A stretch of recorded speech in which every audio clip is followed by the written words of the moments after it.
Hello Jain दोस्तों, मैं रत्न उपाध्याय आप सभी का स्वागत करता हूँ मैथमेटिक्स वाले यूट्यूब प्लेटफॉर्म पर। आज के लेक्चर में हम फिर से सर्कल का नेक्स्ट पार्ट को देखेंगे। ठीक है, आगे के जो कॉन्सेप्ट बचे हुए हैं उनको हम लोग डील करेंगे। ठीक है, तो वीडियो को अंत तक देखिएगा। और आप लोग चैनल सब्सक्राइब नहीं कर रहे हैं और अपने दोस्तों का शेयर नहीं कर रहे। ठीक है, तो एक बार अपने दोस्तों का शेयर भी किया कीजिए इस लेक्चर को। फिर लेक्चर में पीछे लेक्चर का मैं रिकॉल करना चाहता हूँ। देखिए, पिछले लेक्चर में पिछला 2 लेक्चर हो गया। ठीक है, 2 लेक्चर में हमने क्या क्या पढ़ रखा है इसको मैं थोड़ा सा आपको रिमेम्बर कराना चाहता हूँ। देखिए, फर्स्ट लेक्चर में हमने देखा था कि बेसिक जो सर्कल का फॉर्मूला क्या होता है, सर्कल में होता क्या है। ठीक है, उन सारे कंसेप्ट को हमने देखा था। पार्ट 2 में हमने देखा था कि जब कोई वृत्त के स्पर्श रेखा का समीकरण अगर आपसे पूछ दे कि मान लीजिए सर्कल के कोई परिधि मतलब कोई स्पर्श बिंदु से एक स्पर्श रेखा जाती है, तो उस स्पर्श रेखा के आपका इक्वेशन कैसे निकलेगा, तो उसका हमने फॉर्मूला देखा था। आज के लेक्चर में हम देखेंगे कि स्पर्श रेखा नहीं, जब कोई वृत्त पर अभिलंब का समीकरण पूछे तो उस कंडीशन में उसका इक्वेशन क्या होता है, इसको हम लोग देखने वाले हैं। ठीक है, चलिए लेक्चर स्टार्ट करते हैं।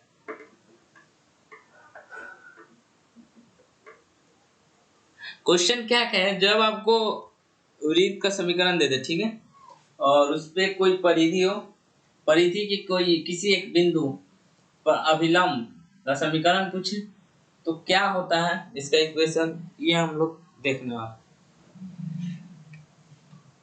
मान लीजिए ये हमारा सर्कल हो गया, बिल्कुल सर्कल हो गया, और यहाँ पे कोई एक बिंदु हो गया। ठीक है, इस बिंदु पे डायरेक्ट कोई सर्कल लंब है। क्या है? लंब है, स्पर्श रेखा की तरफ नहीं है, लंब है। ये क्या है? लंब है। ओके, समझ में आया? ये लंब है, या आप इधर से लंब डाल सकते हो केंद्र की ओर, इधर से लंब डाल सकते हो। ठीक है, जिधर से इच्छा करो उधर से लंब डालिए। हमें केवल लंब का इक्वेशन निकालना है। ठीक है, हिंदी में क्वेश्चन मेंशन किया रहेगा, फिगर नहीं बन पाएगा आपसे, तो फिगर को छोड़िए। क्वेश्चन कहेगा क्या, टॉपिक है अपना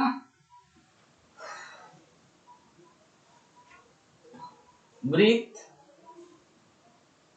x square plus y square equal to r square के किसी बिंदु, वृत्त के किसी बिंदु P x, y पे लंब का समीकरण ज्ञात करें। दिख रहा है ना मैंने क्या लिखा अभी? वृत्त x square plus y square equal to r square के किसी बिंदु P x, y पे लंब का समीकरण निकालिए। मतलब हमारा ये बिंदु क्या हो गया? P हो गया, x, y, ये वृत्त का सर्कल, ये O हो गया। ये क्या है? ओरिजिन 0, 0, कुछ भी हो सकता है, पता नहीं। ठीक है, केंद्र दिया रहेगा या नहीं दिया रहेगा। आपको लंब पूछा तो लंब में जिसकी आवश्यकता होगी वो आपको दिया ही रहेगा 100%। ठीक है, एक तो आपको इक्वेशन दे दिया, एक क्या दे दिया आपको? लंब अभिलंब बिंदु दे दिया। ठीक है, जिस बिंदु पे कोई रेखा लंब होती है वो लंब बिंदु कहलाता है। ठीक है, इतना चीज क्लियर हो गया। अब क्वेश्चन तो आपको दे दिया, अब इसका आंसर कैसे पता चले, आइए देखते हैं कैसे लंब का इक्वेशन निकलता है। देखिए, x upon x1 equal to y upon y1, बस हो गया, लंब का इक्वेशन हो गया। हो गया छोटू, जो भी देख रहे हैं देखो, x1 यही है, सॉरी ये आपका मान लो x1 है और ये y1 है। ठीक है, x1 y1 दिया, कॉमा क्या दिया आपका? x1 y1, x1 y1। ठीक है, P आपका जो बिंदु दिया वो x1 y1 है। तो देखो अब आपको इक्वेशन कैसे निकालना है? x upon x1 equal to y upon y1। इस पे एक एग्जांपल लेके हम लोग समझते हैं। ठीक है, हर एक का क्वेश्चन एग्जांपल आपको समझना जरूरी होगा। अब देखो इसका क्वेश्चन कैसे होगा। मान लो आपको 2x² plus 4y² equal to 8 वृत्त है और P 2,3 के लंब का समीकरण ज्ञात करें। ठीक है, ज्ञात करें। ये वृत्त का इक्वेशन दिया, वृत्त इतना कि P बिंदु P पे लंब का समीकरण ज्ञात करें। देखिए आपको बिंदु दे दिया, क्या दे दिया आपको, एक तो बिंदु दे दिया, एक इक्वेशन दे दिया, एक सर्कल का इक्वेशन दे दिया, एक बिंदु दे दिया। दिख रहा है ना, मेरा फेस नहीं दिख रहा होगा क्योंकि बहुत छोटा पड़ रहा है, इसलिए मेरा फेस नहीं दिख रहा होगा आपको। मेरे हैंड पे आप लोग मूवमेंट को ध्यान से देखिएगा, मैं किस चीज को बताने की कोशिश कर रहा हूँ। ये आपका हो गया सर्कल का इक्वेशन, ये हो गया आपका लंब अभिलंब बिंदु। ठीक है, क्योंकि इस बिंदु पे हमें क्या डाला गया, लंब, उस लंब का समीकरण निकालना। तो लंब का समीकरण तो अभी हमने देख रखा है, तो इसी इक्वेशन पे आपको वैल्यू पुट करना होगा। ये क्या है, x1 का वैल्यू है, ये y1 का वैल्यू है। ठीक है, जब x1 y1 मिल गया तो अब फार्मूला में रख दो, x1 कितना है 2 इक्वल टू y/y1 कितना है 3। हो गया। अब जो इसके आगे कैलकुलेशन होता है उसको करते जाना। ये बराबर को हटाओगे तो इसको मल्टीप्लाई कर दो, 3x इक्वल टू 2y हो गया। इधर इसको भेज दो, 3x minus 2y equal to 0। ये क्या हो गया आपका अभिलंब का इक्वेशन। समझ में आया? अरे बोलो, आया कि नहीं गया? ये आया या नहीं आया? आया कि नहीं आया, एक बार क्लियर करना तो हुआ। इक्वेशन आ गया कि नहीं आया? फटाफट स्क्रीनशॉट लो। ऐसे ही क्वेश्चन आपको सॉल्व करने होंगे। ठीक है, एग्जाम में आपको यही चीज दो वैल्यू दे रहेंगे। और मैंने तो पहले ही लेक्चर में बता दिया आपको कि अगर आप वृत्त के एक एक फॉर्मूले को याद कर लेते हैं तो आपका इजीली जो भी क्वेश्चंस होगा वो आपका इजीली बन जाएगा। ठीक है, तो आप लोग ये फॉर्मूले जरूर से जरूर याद कर लीजिए। चलो आगे बढ़ते हैं।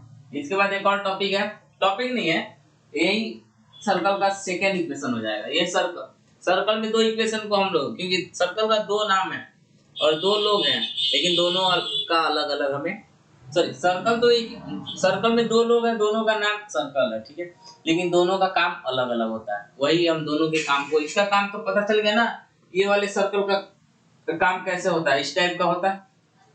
अब एक और जो इक्वेशन होता है उसका देखते हैं काम कैसा होता है। चलो आ जाते हैं।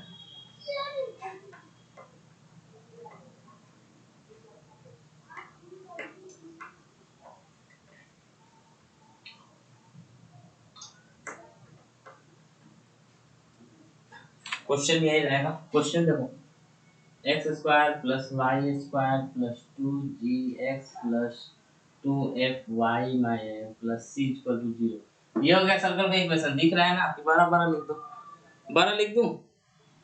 अरे देख लेना, ये सेकंड वाला सर्कल ये ना होता है। छोड़ो, मैं 12 लिख दिया, वरना सारे सारे सर्कल बुर्बक बता रहे हैं। चलो, वृत्त x², अब तो दिख रहा है ना, y² plus 2gx plus 2fy plus c equal to 0। अब भी नहीं दिख रहा है तो अपना जाके आई बनवाओ। ठीक है, वृत्त इतना कि बिंदु p p x1 y1 पे लंब का समीकरण निकालें, समीकरण निकालें। ठीक है, वृत्त इतना के बिंदु इतना पे लंब का समीकरण निकालें। हाँ जी, चलो इसका एक फॉर्मूले को हम देख लेते हैं। x minus x1 plus g equal to y minus y1 plus f। ये क्या होता है आपका सर्कल का इक्वेशन। सर्कल का इक्वेशन है, अभिलंब का इक्वेशन है। किसका इक्वेशन है? अभिलंब का समीकरण, अभिलंब का समीकरण। आप अभिलंब कहो, लंब कहो, जो कहना है कहो, ये लंब ये होता है, ठीक है। आगे चल को आपको सीखने का मिले। अभी तो आप 11th में हो ना, 12th में जाओगे ना तो सर को अभिलंब भी यहाँ 11th में ही सीखने हैं। 11th में ही आपको पता चल जाएगा कि लंब को अभिलंब बोला जाता है, ठीक है। हो गया। अब चलो इस पे हम लोग क्या करते हैं, क्वेश्चंस करते हैं। क्या करते हैं इस पे, क्वेश्चंस। मान लो अगर आपको दे दे इक्वेशन 2x² + 4y² +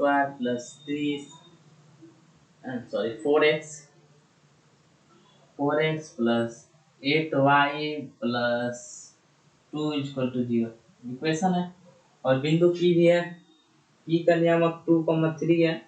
तो इसका आपको क्या निकालना है, इक्वेशन निकालना है, अभिलंब का इक्वेशन निकालना है, अभिलंब का समीकरण निकालें, अभिलंब का समीकरण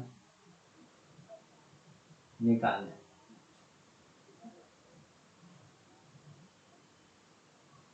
ठीक है। अब देखिए इसमें आपको अभिलंब का समीकरण निकालना है, तो हमें तो फॉर्मूला मिल गया ना, फॉर्मूला मिल गया हमें, और हमें वैल्यू भी मिल गया। तो वैल्यू मिल गया, फॉर्मूला मिल गया, तो आप बना भी सकते हो। नहीं बनाने आ रहा है तो चलो मैं बना देता हूँ, कोई दिक्कत ना है। ये तो आपका x1 y1 है, x1 y1 है। एक्स्ट्रा इसमें हमें क्या देखने को मिल रहा है, g और f दिखने को मिल रहा है। एक्स्ट्रा क्या दिखने को मिल रहा है, g और f दिखने को मिल रहा है। देखिए क्वेश्चन में आपको कहीं ना कहीं तो g और f मिलेगा ही देखने को। अब देखो हमें ये चीज जो मिला यहाँ पे 4x और 4y, सॉरी 4x और 8y, हमें दो चीज मिले यहाँ पे इक्वेशन में सर्कल का, 4x 8y। अब इन इक्वेशन पे आपको गौर करना है कि ये इक्वेशन जो है वो सर्कल के मेन जो इक्वेशन होते हैं उनसे ये मिल रहा है कि नहीं, मिल रहा है तभी तो इस लंबा इक्वेशन है। जब लंबा इक्वेशन है तो देखो सर्कल का जो मेन इक्वेशन होता है उसमें 2g का वैल्यू होता है, उसमें 2g का वैल्यू होता है, मतलब g जो होता है दुगुना होता है, ठीक है। हमें केवल और अभिलंब के इक्वेशन में हमें g का मान केवल सिंगल चाहिए, उसका दुगुना नहीं चाहिए। मतलब क्या करना होता है, सर्कल में जो 2g का मान दिया रहता है उसका हमें आधा लेना होता है, ठीक है।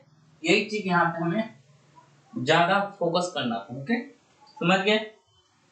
मतलब इसका आधा क्या हो जाएगा, हमें g का मान क्या मिल जाएगा, यहाँ पे 4x है तो आधा कर दो 2 हो जाएगा, x तो लेना ही नहीं है हमें, 4 का आधा लेना, और f क्या हो जाएगा 8 का आधा कर दो 4 हो जाएगा, और x1 y1 मिल गया।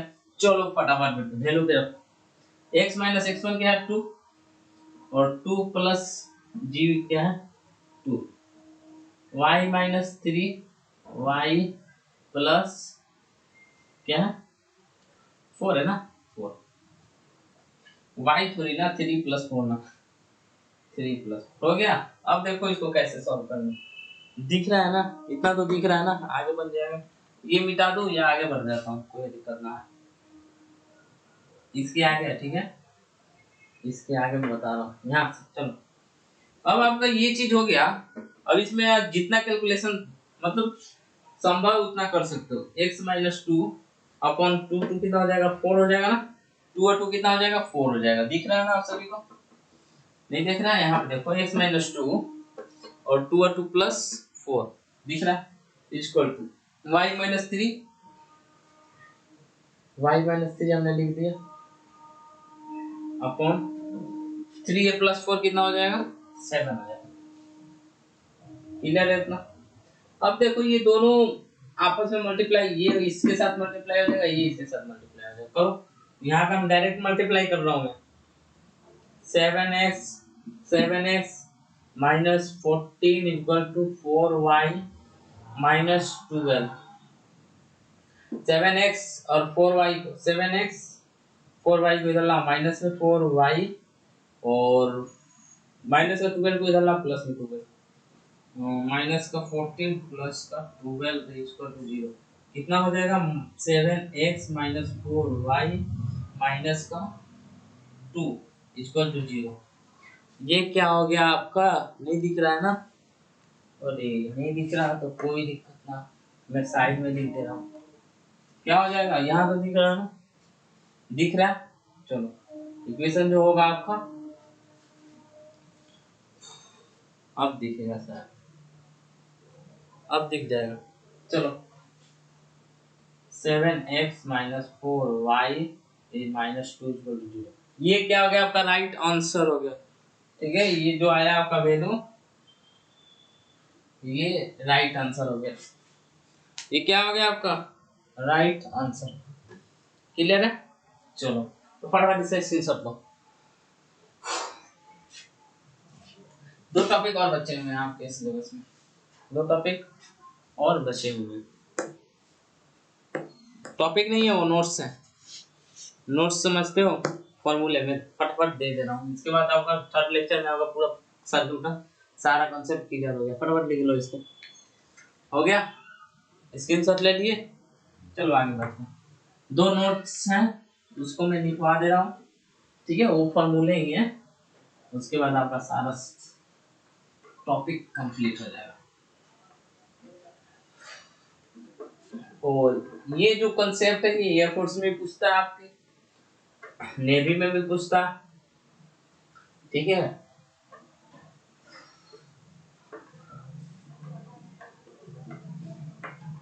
और एनडीए में भी पूछता ही है, ठीक है, लेकिन एनडीए एडवांस लेवल में आ जाता है, उसमें ज्यादा डीप में कंसेप्ट पढ़ना होता है आपको। अब देखो नोट्स पॉइंट लिखो,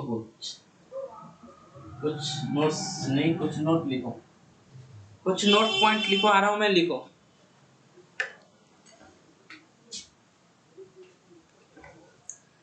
नोट्स पॉइंट लिखने से पहले एक बात समझ लो, ये मैंने एक सर्कल लिया, फिर मैंने एक और सर्कल ले लिया, ठीक है।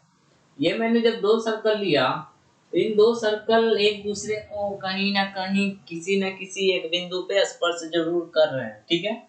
हमें इतना तो पता चल गया, क्योंकि ये दोनों के जो परिधि है वो एक दूसरे को टच कर रही है। दोनों के परिधि क्या है, एक दूसरे को, यानी बाहरी सतह क्या है, एक दूसरे को टच कर रही है। सिंपल सी बात है।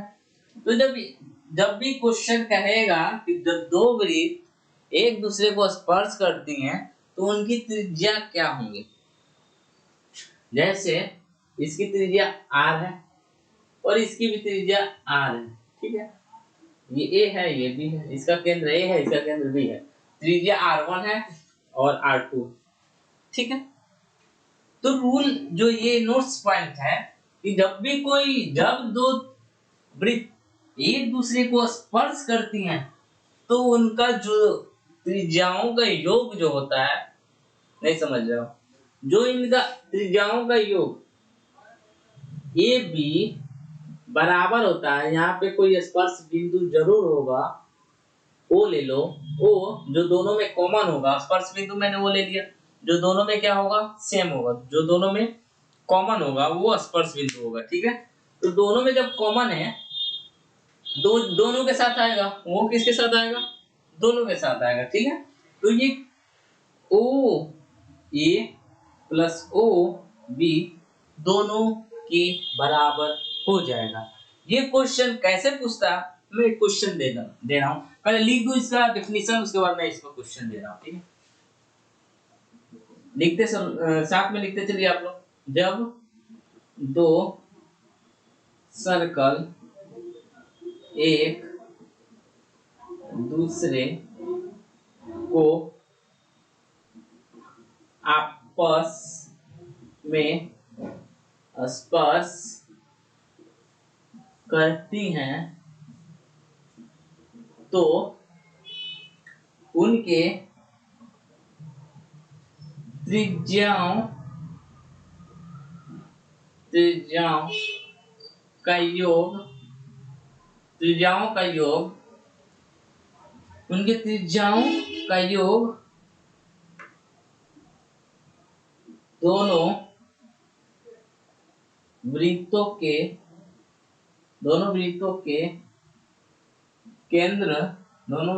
केंद्र की दूरी के बराबर होता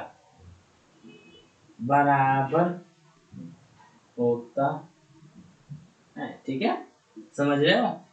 मैं ये कहना चाह रहा हूँ कि जो ए बी है वो ओ ए के बराबर है। मतलब ये जो दोनों त्रिज्याओं का जो दूरी है, दोनों वृत्तों की त्रिज्याओं का जो दूरी है ए बी, वो किसके बराबर है? ओ ए के भी बराबर है, ओ बी के भी बराबर, मतलब दोनों की त्रिज्याओं के योग के बराबर है। ये मैं कहना चाह रहा हूँ। ये जो नोट्स पॉइंट्स है वो ये समझाना चाह रहा है। ओ ए बी और ओ ए क्या समझाना चाह रहा है आपको? इसके बराबर है। चलो इसका एक क्वेश्चन देखते हैं। क्वेश्चन जैसे ऐसे पूछ सकता है, मान लो कि ए वन मतलब फर्स्ट त्रिज्या केंद्र होगा। ए वन आपका दे दे 2,3, ओ सॉरी त्रिज्या है ना, त्रिज्या 2 दे दे, ए2 सर्कल का त्रिज्या 4 दे दे। अब क्वेश्चन क्या है कि आपको ए बी निकालना है। ए बी कैसे निकलेगा? 2 + 4 करोगे तभी तो निकलेगा 6। ए बी मतलब क्या हो गया? ये मैं ऐसे दे रहा हूँ लेकिन ये क्वेश्चन ऐसे रहेगा, ठीक। तो लास्ट टॉपिक यही था आपके सिलेबस में। तो फिर मिलते हैं अगले लेक्चर में, तब तक के लिए जय। अगर इसमें भी कुछ चीज समझ में नहीं आया होगा तो आप लोग कमेंट बॉक्स में बेझिझक टाइप करना, मैं उसका सलूशन देने की कोशिश जरूर से जरूर करूंगा, ठीक है। तो ठीक है, मिलते हैं अगले लेक्चर में, तब तक के लिए जय।